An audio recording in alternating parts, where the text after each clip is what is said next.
Audi A8 2018 Review. Time was, when you wanted to see what was next in automotive cleverness, you looked to the big three.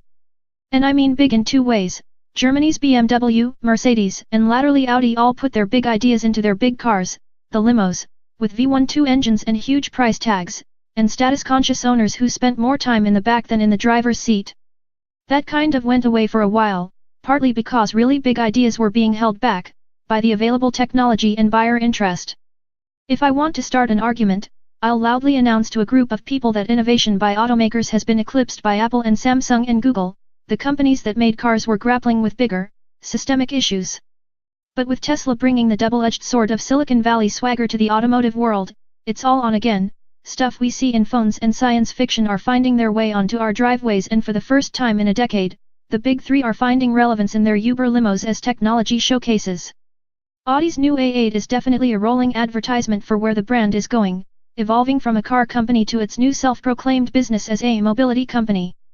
With a new look and a huge number of new technologies, the A8 is about Audi seizing the initiative back from the valley. Does it represent good value for the price?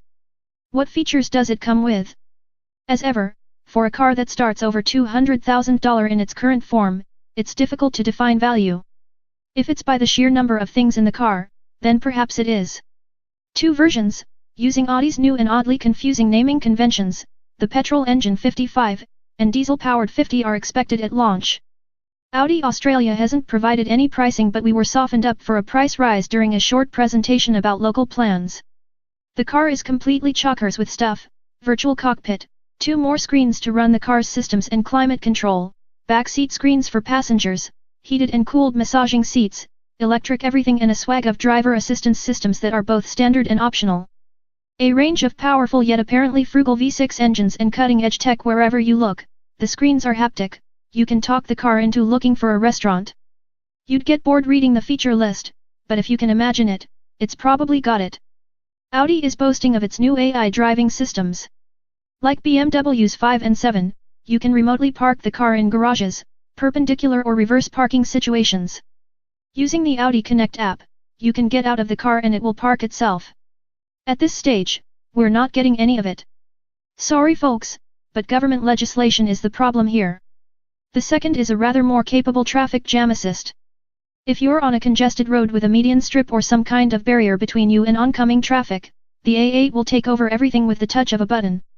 Known as Level 3 autonomy by the auto driving nerdista, drivers can hand over control of acceleration, braking and steering, and, Audi suggests, enjoy the onboard entertainment. It only works up to 60 km per hour, but let's face it, it's the most fatiguing type of driving. You can't go to sleep, obviously, but it will certainly make the hellish morning commute less dramatic. We're not getting that stuff either, yet. The whole shebang is supported by more sensors than the International Space Station. Using a combination of radar, front camera, and ultrasonic sensors, the A8 now sports a laser scanner. The system is run by a slab of gear the size of an iPad, which for a car is a ton of power. Audi Australia is still tossing up whether to add the brilliant, road-reading active suspension to the list, too.